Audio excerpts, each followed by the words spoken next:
witty, intelligent faces.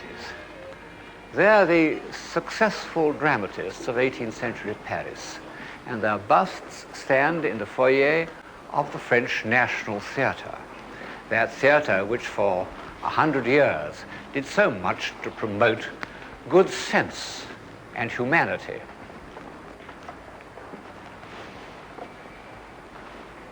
And here is the wittiest and most intelligent of them all, in fact, at a certain level, one of the most intelligent men that have ever lived, Voltaire. He's smiling, the smile of reason.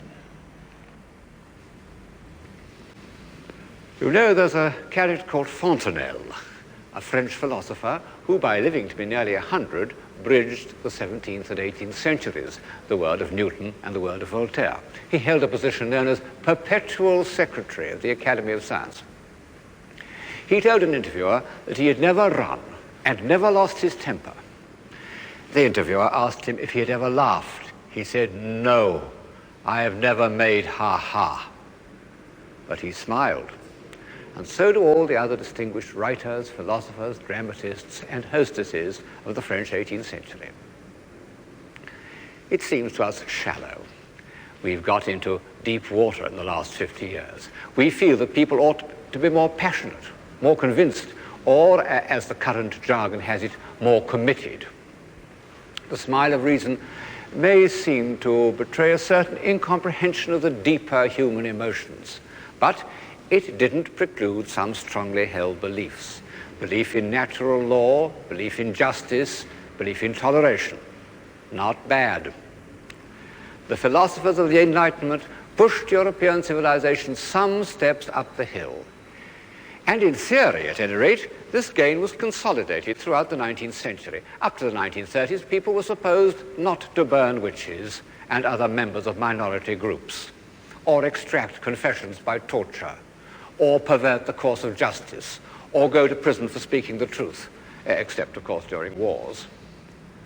This we owe to the movement known as the Enlightenment, and above all, to Voltaire. Although the victory of reason and tolerance was won in France, it was initiated in England, and the French philosophers never concealed their debt to the country that, in a score of years, had produced Newton, Locke, and the bloodless revolution. When Voltaire visited England in the 1720s, it had enjoyed a quarter of a century of very vigorous intellectual life. And although Swift, Pope, and Addison might give and receive some hard knocks in print, they weren't physically beaten up by the hired gangs of offended noblemen or sent to prison for satirical references to the establishment. Both these things happened to Voltaire, and as a result, he took refuge in England in 1726. It was the age of the great country houses, and in 1722, the most splendid of all had just been completed for Marlborough. There it is, Blenheim Palace.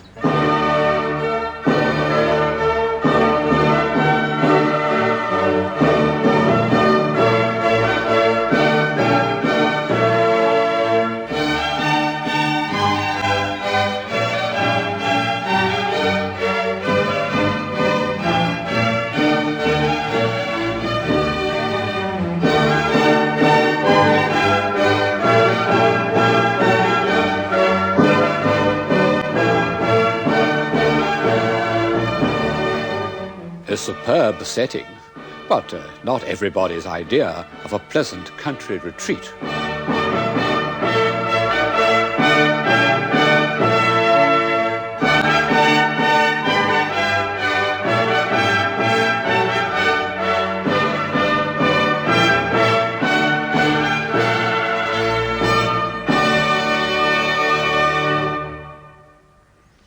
When Voltaire saw it, he exclaimed, "What a great heap of stone, without charm or taste." Well, it was built as a monument to military glory, and the architect, Sir John Vanbrugh, was a natural romantic, a castle builder, who didn't care a fig for good taste and classical decorum.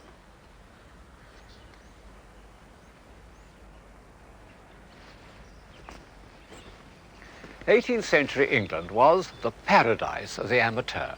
by which I mean men rich enough and grand enough to do whatever they liked, who nevertheless did things that required a good deal of expertise. One of the things they chose to do was architecture. Wren began as a brilliant amateur, and although he made himself into a professional, he retained the amateur's freedom of approach to every problem. And two of his chief successors were amateurs by any definition. Sir John Vanbrugh wrote plays, but he also designed the vast and complicated structure of Blenheim. Lord Burlington was a connoisseur and a collector and arbiter of taste, the sort of character nowadays much despised. But he built this small masterpiece of domestic architecture, Chiswick.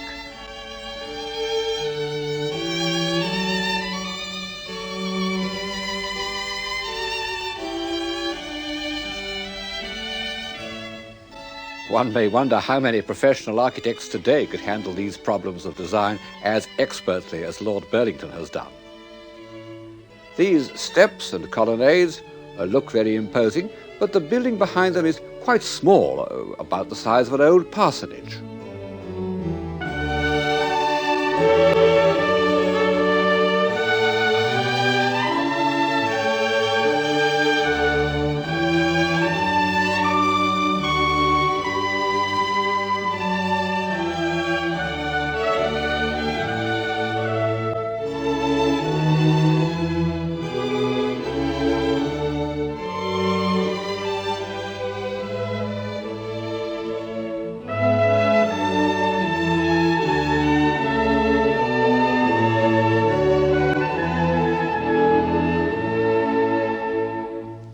In fact, Chiswick was not meant for day-to-day existence, but for social occasions, conversation, intrigue, political gossip, and a little music.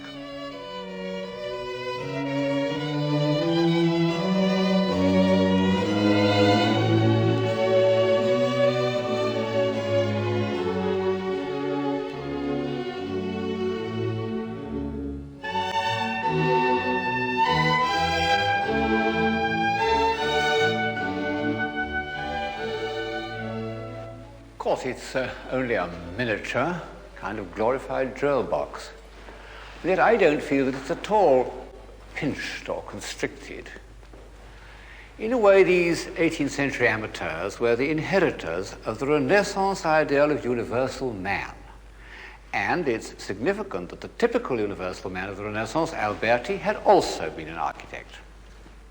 If we may still consider architecture to be a social art, an art by which men may be enabled to lead a fuller life, then perhaps the architect should touch life at many points and not be too narrowly specialized.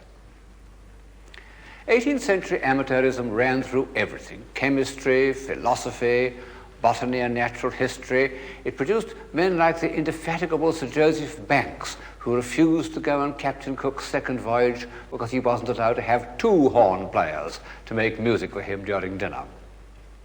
There was a freshness and a freedom of mind in these men that is entirely lost in the rigidly controlled classifications of the professional. And they were independent, with all the advantages and disadvantages to society that result from that condition. They wouldn't have fitted in to our modern utopia. I recently heard a professor of sociology say on television, "What's not prohibited must be made compulsory." Not a suggestion that would have attracted those eminent visitors, Voltaire and Rousseau, who drew inspiration from our philosophy and our institutions and our tolerance. But as usual, there was another side to this shining medal. And of this we have an exceptionally vivid record in the work of Hogarth. Drinking, wenching, stealing, no more than today, I suppose, but rather more openly. All this coarse life is painted with great delicacy, and although Hogarth's compositions are rather a muddle, one can't deny that he had a gift of narrative invention. In later life, he did a series of pictures of an election that are easy to follow and a very convincing comment on the much cracked-up democracy of 18th century England. Here's the polling booth with imbeciles and moribunds being persuaded to make their marks. And an old soldier loyally voting for the establishment with his hook. And here's the successful candidate, like a fat powdered capon, borne in triumph by his bruisers who are still carrying on their private feuds. And I must confess that Hogarth conquers my prejudice by this blind fiddler. A real stroke of imagination, outside the usual range of his moralizing journalism. The truth is, I think, that 18th century England, in the aftermath of its middle-class revolution, had created two societies very remote from one another. One was a society of modest country gentlemen, of which we have a perfect record in the work of a painter called Dives, comically stiff and expressionless in their cold, empty rooms. True, it developed into the world of Jane Austen, which was not lacking in critical intelligence, but was somewhat deficient in energy. The other was the urban society of which Hogarth has left us many records. Plenty of animal spirits, but not what we could call by any stretch civilization. I hope you won't think it too facile if I compare this print, called A Midnight Modern Conversation, with a picture painted in the same decade called A Reading from Molière by the French artist de Troyes. In this series, I've tried to go beyond the narrower meaning of the word civilized, but all the same, it has its value, and one can't deny that this is a picture of civilized life. Even the furniture contrives to be both beautiful and comfortable at the same time. And one reason is that whereas all the characters in Hogarth's Midnight Conversation are male, 5 out of the 7 figures in the de Troyes are women. In talking about the 12th and 13th centuries, I said how great an advance in civilization was achieved by respect for feminine qualities. And the same was true of 18th century France. I think it absolutely essential to civilization that the male and female principles be kept in balance. And I've observed that where at a party men and women hive off into separate groups, the level of civilization declines. In 18th century France, the influence of women was benevolent and, on the whole, creative. And it produced that curious institution of the 18th century, the salon. Those small social gatherings of intelligent men and women drawn from all over Europe, who met in the rooms of gifted hostesses, like Madame du Deffand, were, for 40 years, the centers of European civilization. They were less poetical than the court of Urbino, but intellectually a good deal more alert. The ladies who presided over them were neither very young nor very rich. Here's Madame Jefferson eating dinner while her servant reads to her.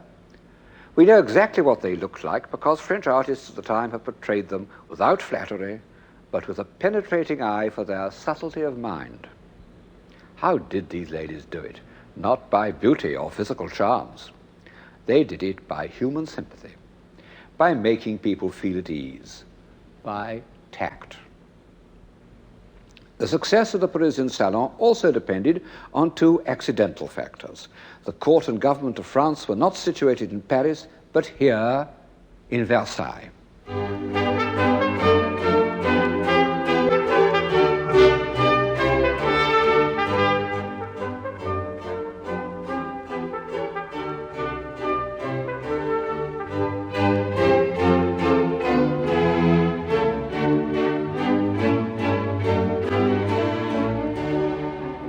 It was a separate world. Indeed, the courtiers of Versailles always referred to it as ce pays-ci, this country of ours. And to this day, I enter this huge, unfriendly courtyard with mixed feelings, panic and fatigue, as if I were going into an alien world.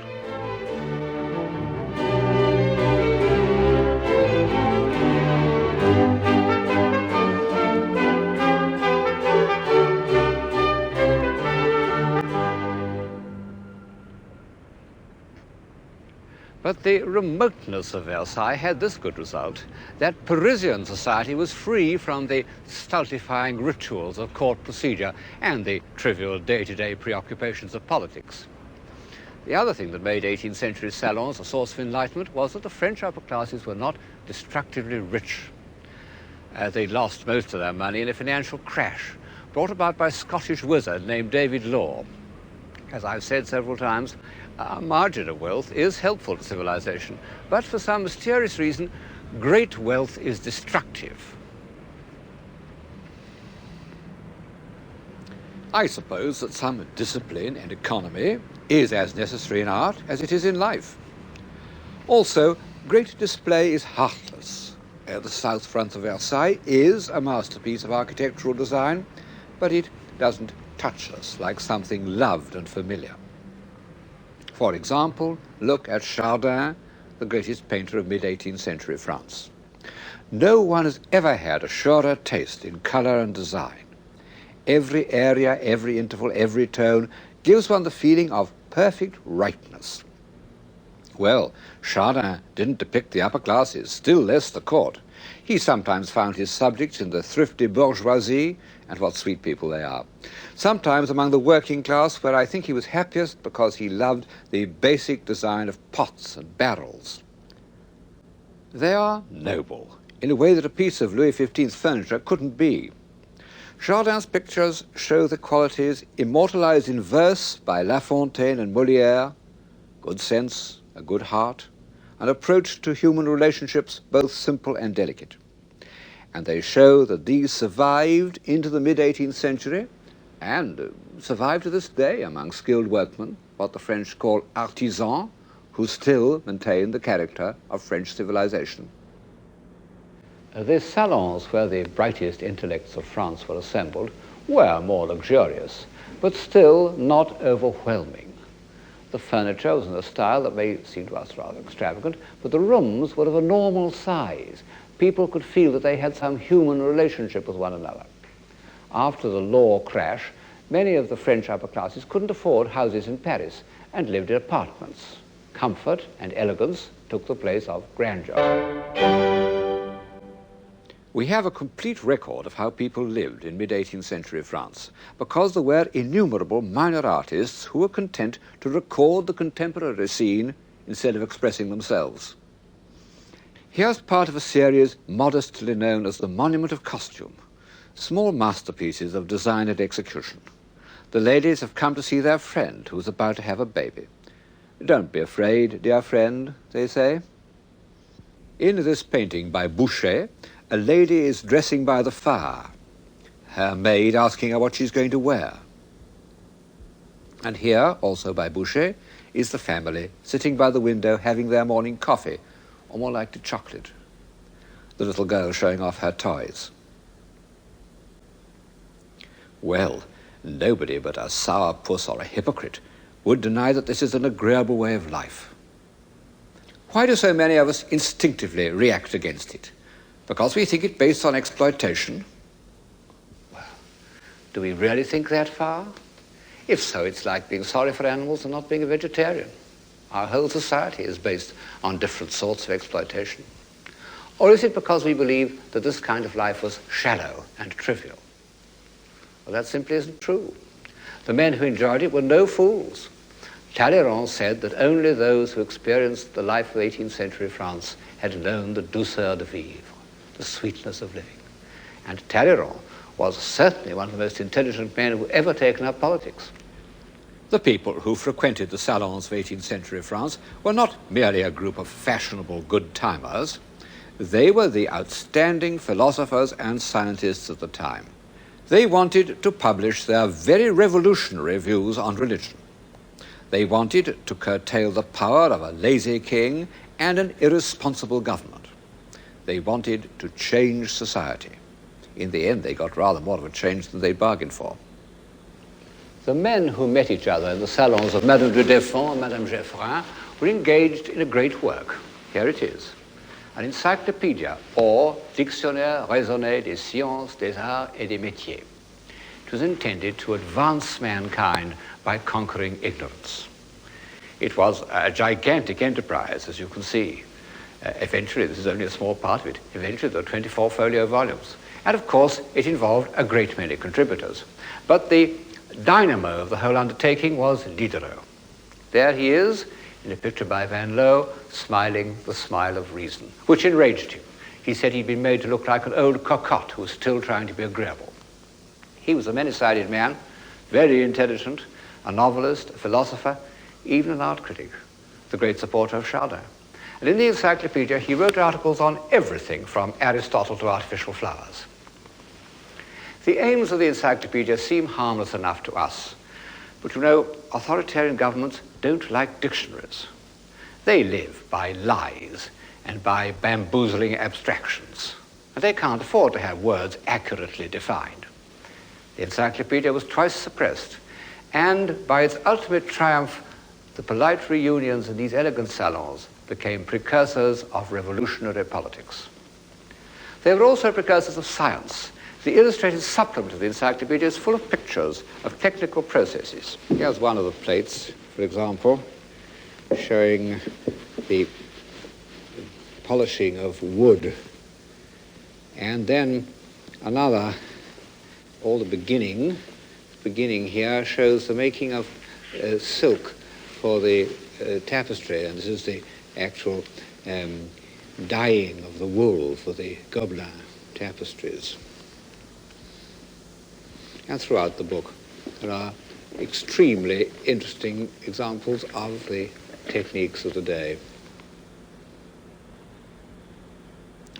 In the mid-18th century, science was fashionable and romantic, as one can see from this picture by Wright of Derby. The experiment with the air pump brings us to the new age of scientific invention. The natural philosopher, with his long hair and dedicated stare, perhaps a trifle theatrical, but the other characters are awfully well observed. The little girls who can't bear to witness the death of the poor pigeon, the sensible middle-aged man who tells them that such sacrifices must be made in the interest of science, and the thoughtful man on the right who is wondering if this kind of experiment is really going to do mankind much good.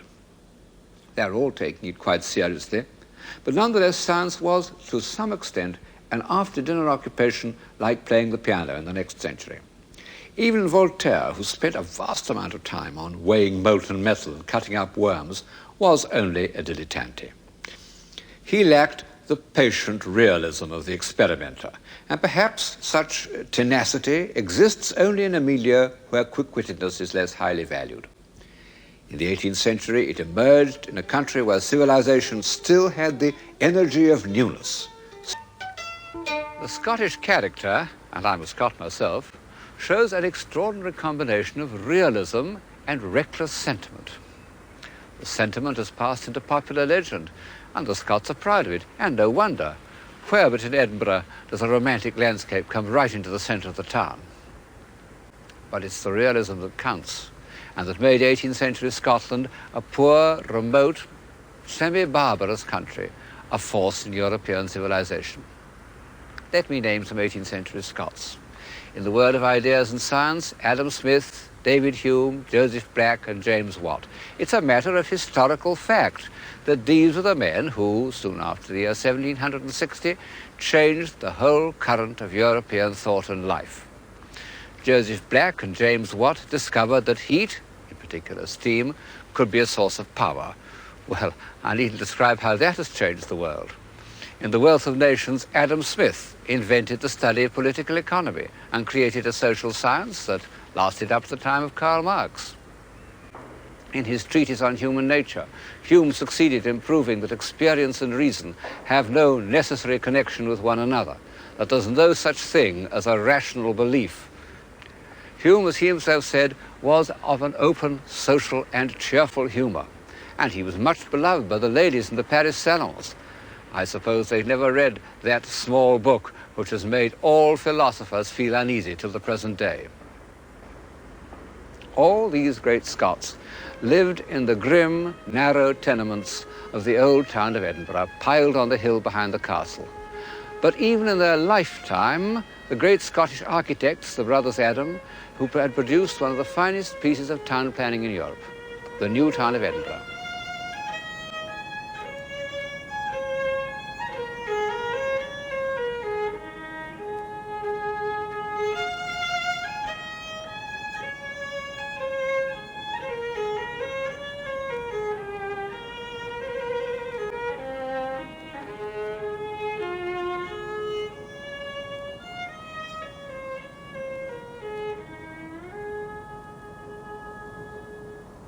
In addition, they exploited, I think one may almost say invented, the strict, pure classicism that was to influence architecture all over Europe. In fact, another Scot named Cameron took it to Russia with tremendous effect. And then, a Scot having popularized neoclassicism, Sir Walter Scott popularized the Gothic Middle Ages and furnished the imagination of the romantically minded for a century. Not bad for a poor, underpopulated country. Through the practical genius of the Scots and English, those technical diagrams in the encyclopedia became a reality.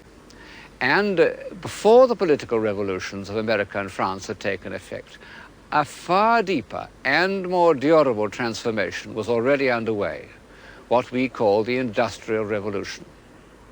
Wright of Derby, whose imagination had been stirred by the scientific exercises of the intellectuals, was also moved by their first commercial application, and he painted this picture of Arkwright's mill at Crumford. He's felt the romance of industrialism as it begins to usurp the power of the old regime. If, on the practical side, we had to visit Scotland, on the moral side, we must return to France. Not to Paris, but to the borders of Switzerland. Because it was there, a mile or two from the French frontier, that Voltaire made his home. After several bad experiences, he'd become suspicious of authority, and he liked to live in a place where he could easily slip over the border. He didn't suffer from his exile. He'd made a lot of money by speculation. And his last bolt hole, the Chateau of Ferney, is, as you see, a large, agreeable country house. Voltaire built the wings at either end. He also planted this alleyway of beeches for a cool promenade on a hot day. When he was visited by the self-important ladies of Geneva, he would receive them seated on a bench at the far end, down there behind me. It amused him to see how they struggled to prevent their towering powdered wigs from getting entangled in the branches. Well, it's grown up a good deal since then.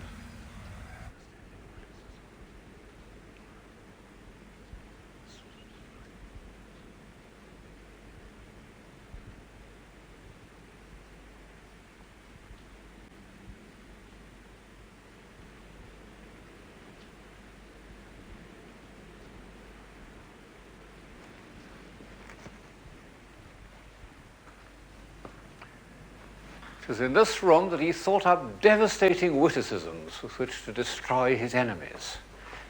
He may even have done so in this very chair, one of a set with the covers worked by his niece, Madame Denis. I wish I could convey the quality of his wit to you, but Voltaire is one of those writers whose virtue is inseparable from his style, and true style is untranslatable. He himself said, "One word in the wrong place will ruin the most beautiful thought." Still more would it ruin the wit and irony which were his peculiar gifts. To the end of his life, he couldn't resist a joke. But on one subject, he was completely serious: justice. Many people in his lifetime, and since, have compared him to a monkey. But when he came to fighting injustice, he was a bulldog. He never let go. He pestered all his friends, he wrote an unending stream of pamphlets, and finally he had some of the victims, like these members of a Protestant family named Calas, who had been cruelly persecuted in Bordeaux, living at his expense at Ferney. Gradually the world ceased to think of him as an impudent libertine, but as a patriarch and sage. And by 1778, he at last felt it safe to return to Paris. He was 84. No victorious general, no lone flyer has ever been given such a reception. He was hailed as the universal man and the friend of mankind. People of all classes crowded round his house, drew his carriage, mobbed him wherever he went. Finally, his bust was crowned on the stage of the Théâtre Français. Naturally, it killed him, but he died triumphant.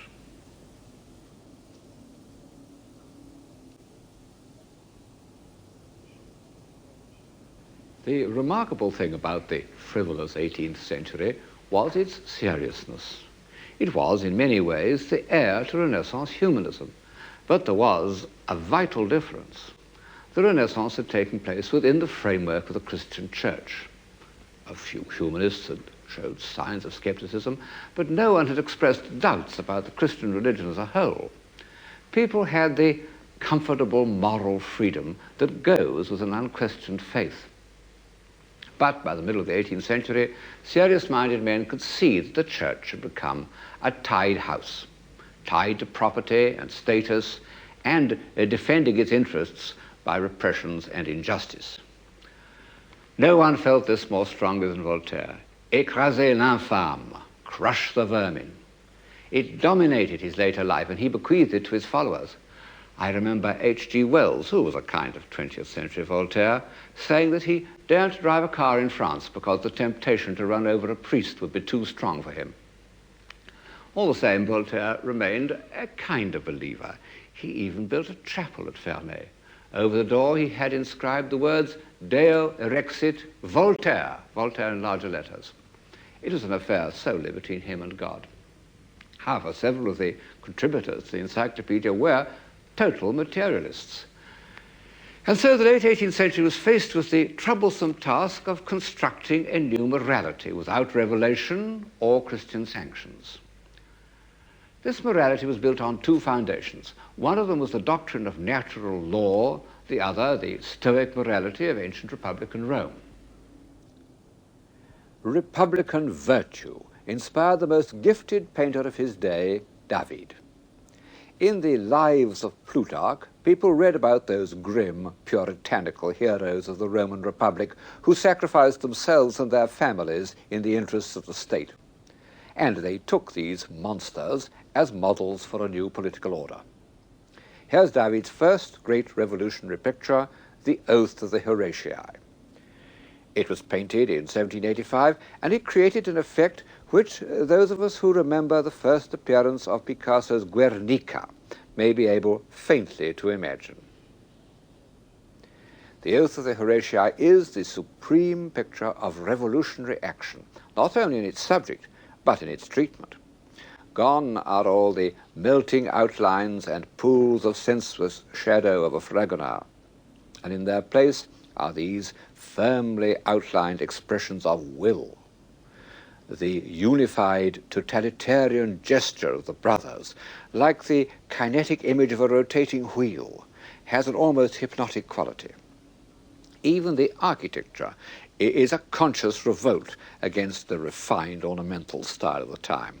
These Tuscan columns assert the superior virtue of the plain man. 2 years later, David painted an even more grimly Plutarchian picture, the lictors bringing back to the house of Brutus the bodies of his two sons whom he had condemned to death for treachery. One of those incidents in Roman history that don't appeal to us, but which was horribly acceptable to French feeling on the eve of the Revolution. One sees how completely the douceur de vivre had lost its hold on the European imagination even before 1789. In fact, the new morality had already guided a revolution outside Europe. Once more, we must leave the ancient focus of civilization and travel to the edge of the civilized world, America. For it was in this virgin soil, and not in the compost heap of Europe, that the aims of the encyclopedia were first realized. In the 18th century, no white man, except hunters, had penetrated beyond that range of hills.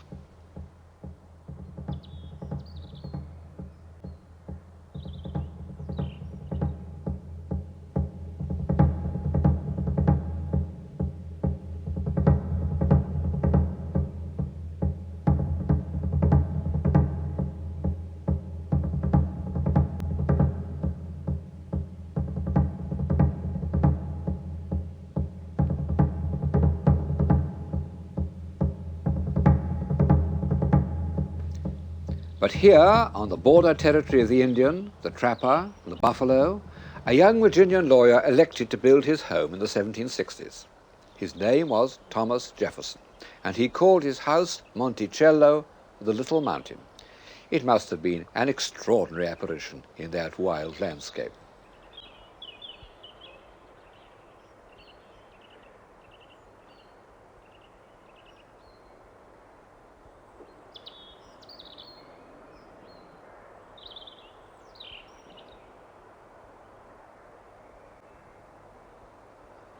Jefferson made it up out of the book of the great Renaissance architect Palladio, of which he is said to have owned the only copy in America. But of course, he had to invent a great deal of it himself, and he was highly inventive. The interior of the house betrays the obstinate ingenuity of a creative man who is determined to work out everything for himself. This is his idea for a bed placed between two rooms in the wall, so that he could get out either side, either into his study or his sitting room. And to dress, he went up this little circular stair to the room above. And this was his own design for spectacles in a little box the size of a patch box. They look a little small, but in fact you can read by them perfectly well, and with them I can read his own edition of Vitruvius, the classical architect who inspired so much of his building.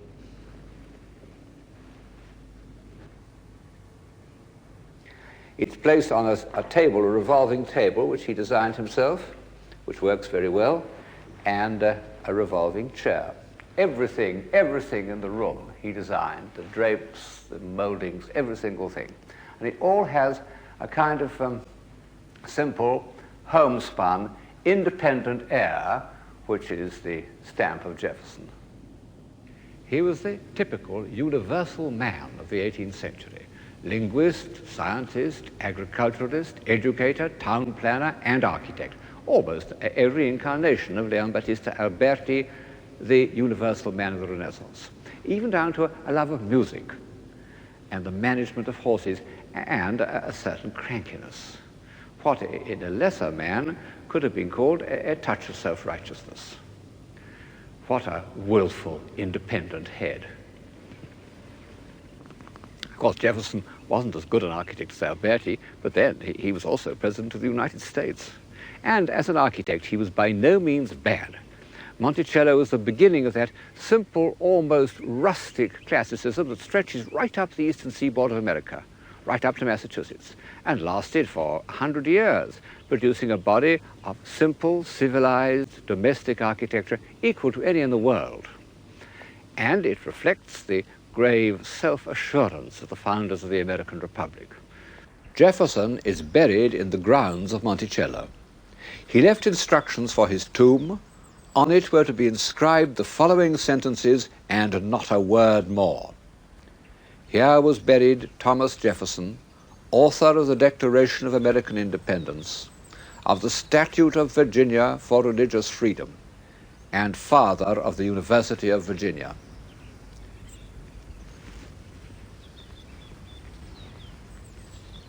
Well, the establishment of religious freedom that earned him so much hatred and abuse in his own day, we now take for granted.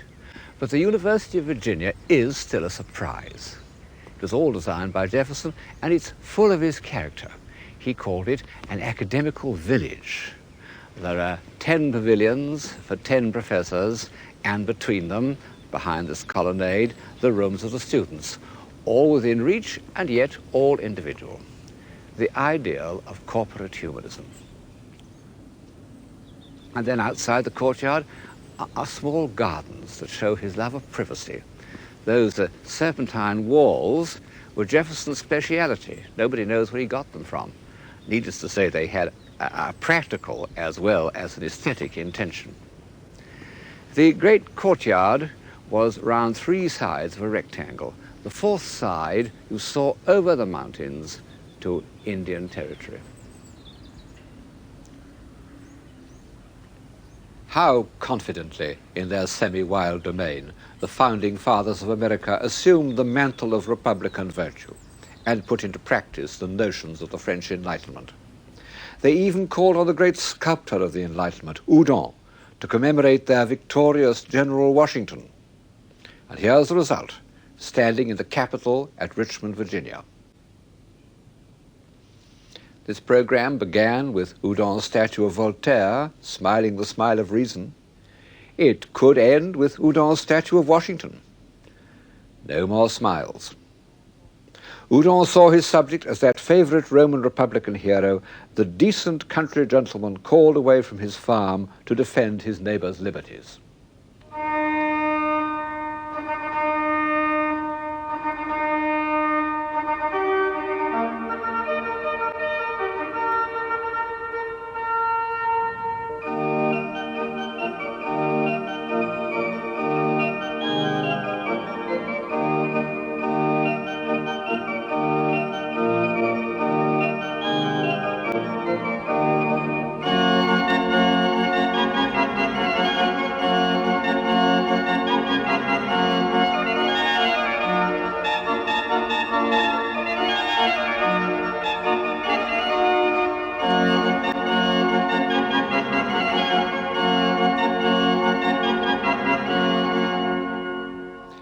In fact, the War of Independence lasted 6 years, and at the end of it, the British totally withdrew their forces, and the new republic was born. Washington retired to his farm at Mount Vernon. The ideas of the French Enlightenment influenced the founders of the American Constitution, and in return, the success of the American Rebellion played a part in inspiring the French to overthrow their monarchy. After the storming of the Bastille, Lafayette sent the key of that infamous prison as a present to Washington. Washington hung it in the hall at Mount Vernon, and there it has stayed ever since. By this date, Washington had little time to spend at his home farm on the banks of the Potomac. He had been elected first President of the United States.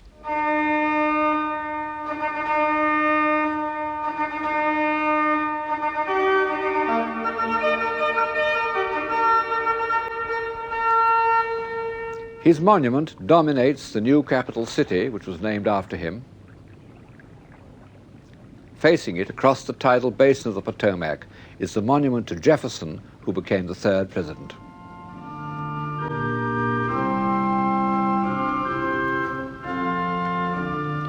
Not only the Palladian architecture, but the music has crossed the Atlantic.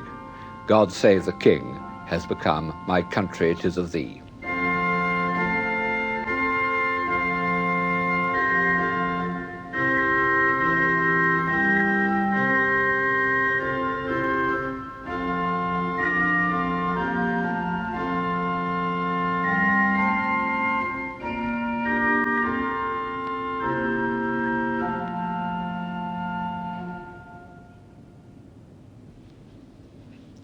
On the inner walls are quotations from Jefferson's writings. First, the familiar, noble, indestructible words of the Declaration of Independence. We hold these truths to be self-evident, that all men are created equal, that they are endowed by their Creator with certain inalienable rights. Among these are life, liberty, and the pursuit of happiness, and that to secure these rights, governments are instituted among men. Self-evident truths. That's the voice of 18th century Enlightenment. But on the opposite wall are less familiar words by Jefferson that still give us pause today.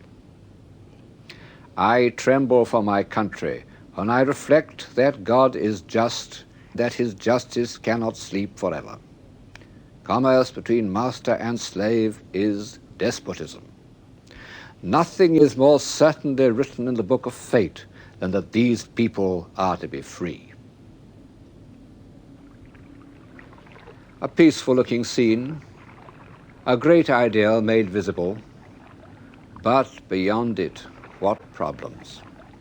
Almost insoluble, or at least not soluble by the smile of reason.